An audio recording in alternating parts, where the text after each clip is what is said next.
Hello and welcome to Homeworld, Deserts of Kharak, Skirmish Strategies, Part 1, Coalition versus Galician. Easy. Now, I was playing as the Coalition, and the gal were the AI. There's something a bit wrong with the AI. I did do a quick AI versus AI test where I actually managed to get an easy AI on the opposing team to beat myself and a normal AI, but we'll discuss that later. So I'm going to show you the full-length skirmish I recorded with me versus this AI and how I defeated it. And during this video I'm going to try and describe my strategy as best I can to you, and I'm also going to describe a little bit more about the game because I don't think I covered absolutely everything in the Let Me Explain. So I've started off by selecting my carrier. That's, if you're familiar with the old Homeworld games, that is literally your mothership. Once that is gone, it is gone. You cannot replace it. So it's your center of fleet intelligence. It's your main production facility for your advanced thing. It's how you upgrade stuff. And what I've done is I've gone ahead and I've built a handful of light attack vehicles. The Coalition ones are better than the Galician ones because the Coalition ones can actually attack air targets. They're also a little bit slower, but they got more firepower on them than the Galician equivalent. So I'm building a handful of these, and in the middle of the construction queue I've just stacked a couple more resource gatherers. I want to gather that blue resource to start my upgrades and get on with my strategy as soon as I can. Also, it's worth noting that the harvesters, you use the little TNT blocks that they have to destroy those little tiny sort of crashed wreckages, which you just saw me click on there, and that's how you get more resource. As you can see here, it goes bang and you've got access to more resource. So I've started to gather a nice little defensive force with my LAVs. What I'm going to do now is, now they're sort of up to a reasonable strength, is I'm going to go out and hunt down the AI's advanced scouting parties. I don't want them to get their little grubby mitts on my harvesters, because some of them are away from the main carrier. They're very vulnerable, and because they don't have weapons on them, they are open to attack. What you've just seen me deploy there is how the Coalition increase their fleet capacity. So the Galician will have an actual upgrade, the Coalition have to deploy their upgrade. So this is the sensors manager, and you can see here my light vehicles are the green or white triangles, depending whether or not they are the item selected, and the hostile units will appear in red. Now your sensors manager will pick up enemy units closing in on your field of view, and they will appear as the red ping you would have seen come up on the sensors manager just moments before the red triangle appeared. That doesn't tell you how many or what is actually coming towards your fleet, it just tells you there is an incoming signal like that up there. Now that individual scout has pulled me towards this small raiding party, which I'm now going to just completely shut down. I don't want that party coming anywhere near my resource operation. Right, so my main strategy here, as you can see in the top right, is underway. Now the Coalition have a massive advantage over the Galician, and that is their air superiority. They also have a number of other advantages, specifically on the ground, but it's primarily their air superiority that will win out a game against an AI. Especially early on, you can shut down your opponent very quickly.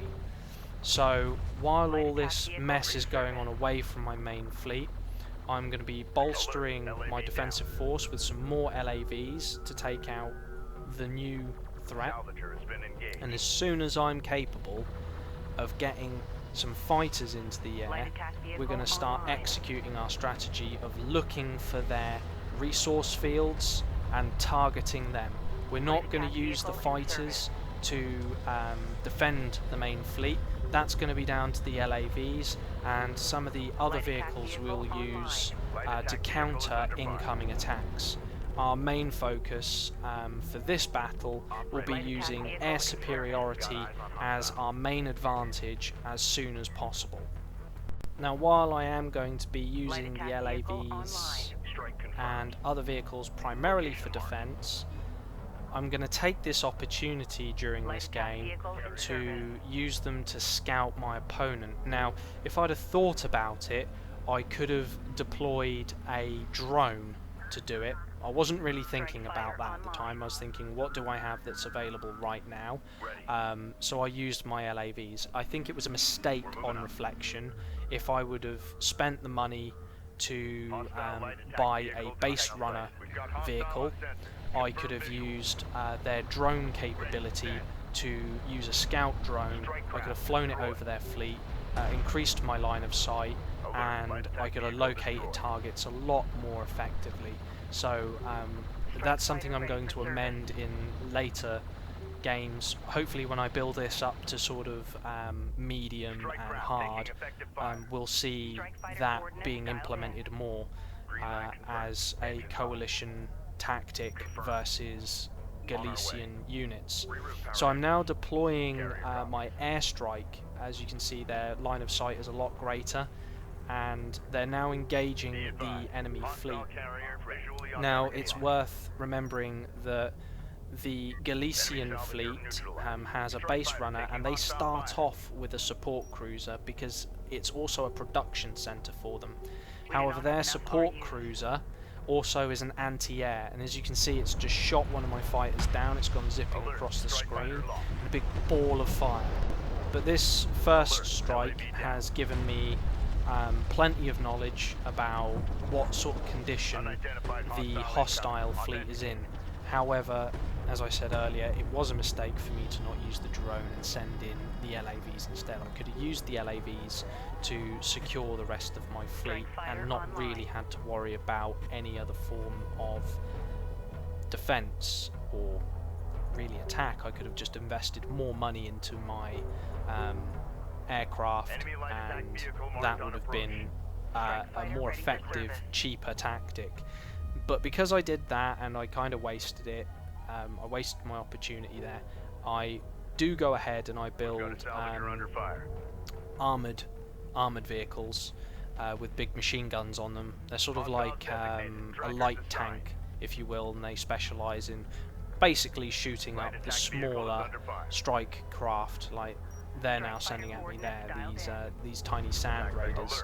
And they also, if you're up against coalition, they're also very good at shooting with LAVs, and in very large numbers they're actually quite formidable, but not particularly in small groups because their range is very limited.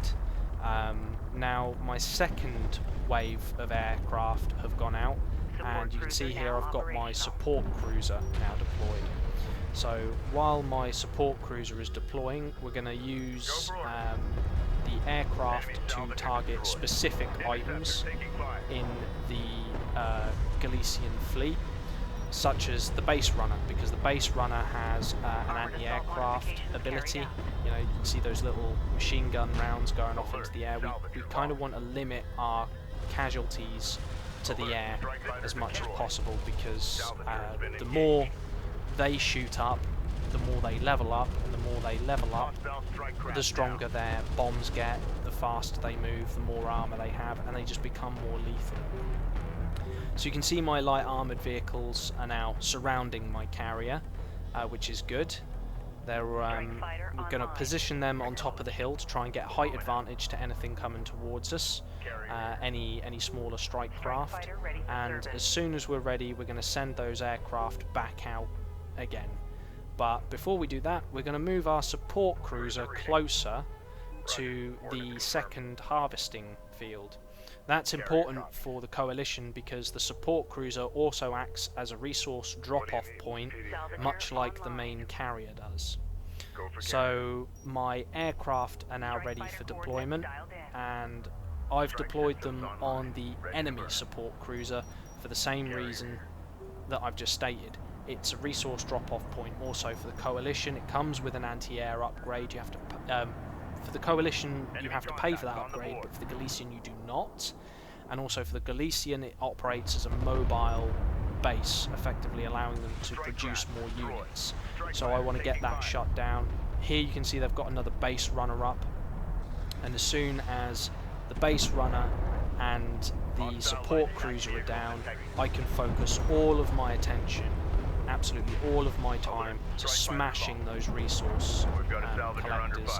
Now if I was playing against another player, I might have just gambled it, I might have just risked it and constantly shot up the resource collectors at a sacrifice per aircraft, knowing that my opponent is going to have to spend time in investing in research and investing in fresh units, as well as additional units to protect themselves from the air. So if this was against another player, I probably wouldn't take this strategy any further. So now we're just upgrading the fleet a little bit more. We're going to get some more resource collectors down, and we're going to get another logistical beacon down to increase our fleet capacity. This will allow me to have more units on the ground.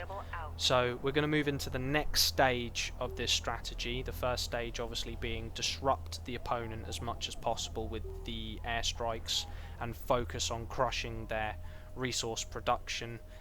Now we can focus heavily on getting ourselves a nice little fleet going, and then we can use that fleet to affect the end game and crush the opponent with very little resistance.